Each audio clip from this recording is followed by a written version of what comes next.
తెలంగాణ స్టైల్లో గోంగూర ఎలా చేసుకుందామో చూద్దాం.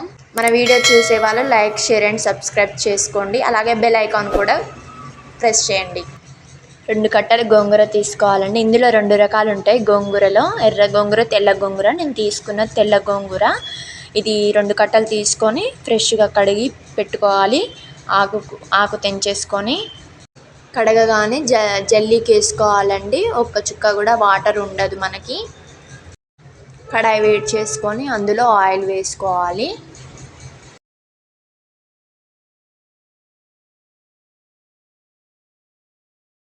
ఆయిల్ వేడయ్యాక తాలింపు గింజలు వేసుకోవాలి. తాలింపు గింజలు వేగనివ్వాలండి.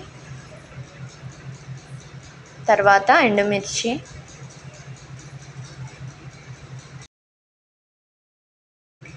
వేసాక అవి వేగాక ఆనియన్స్ వేసుకోవాలి. ఆనియన్స్ వేసుకొని బాగా కలుపుకోవాలి.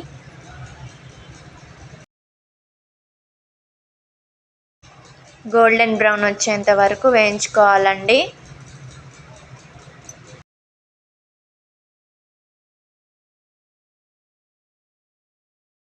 గోల్డెన్ బ్రౌన్ వచ్చేంత వరకు వేయించుకున్న తర్వాత 1/2 టేబుల్ స్పూన్ పసుపు వేసుకోవాలి. వేసుకొని బాగా కలిపేసుకోవాలి.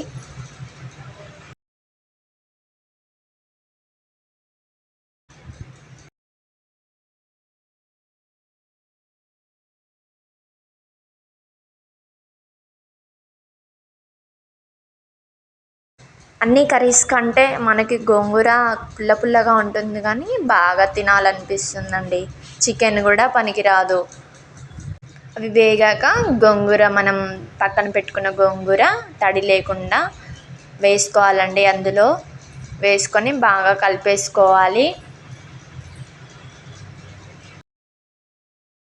కలుపుతూనే ఉండాలి. కలుపుతూ ఉంటేనే అది బాగా దగ్గరికి అవుతుంది. లేకుంటే కింద మొత్తం మాడిపోతుందండి. ఆ గోంగూర వేసుకున్నప్పుడు ఏదైనా ఆకుకూరలు, ఏ ఆకుకూర అయినా కూడా మనం కర్రీ వండుకుంటున్నప్పుడు బాగా కలుపుతూనే ఉండాలి. కలుపుతూనే ఉంటే అది దగ్గరికి అవుతుంది. లేకుంటే కింద మొత్తం మాడిపోతుందండి. 2 టేబుల్ స్పూన్ సాల్ట్ వేసి బాగా కలుపుకోవాలి. కలుపుతూనే ఉండాలండి. దగ్గరికి అవుతుంది చూడండి మనకు. తర్వాత 1/2 టేబుల్ స్పూన్ అల్లం వేసుకోవాలి. అల్లం వేసుకున్న తర్వాత బాగా వేగనివ్వాలి. అది వేగాక 3 టేబుల్ స్పూన్ కారం వేసుకోవాలి. వేసుకున్నాక బాగా కలుపుకోవాలి. కారం ఎక్కువ తినే వాళ్ళైతే ఎక్కువ వేసుకోండి, తక్కువ తినే వాళ్ళైతే చూసుకొని వేసుకోండి. బాగా అది మెత్తగా ఇంపుకోవాలండి. దగ్గరికి అయ్యాక 1 కప్ వాటర్ వేసుకోవాలండి. వాటర్ పోయేంత వరకు కలుపుకోవాలి. ఆ తర్వాత నూనె పైకి తేలేంత వరకు ఉడకనివ్వాలి.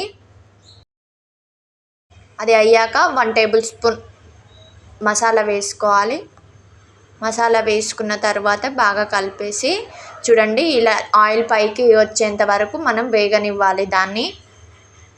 వేడి వేడి అన్నంలో ఈ పుల్లటి గోంగూర వేసుకొని తింటుంటే నోరు ఊరిపోతుందండి. చూస్తుంటేనే నోరు ఊరిపోతుంది. మీరు ఒకసారి ట్రై చేసి చూడండి.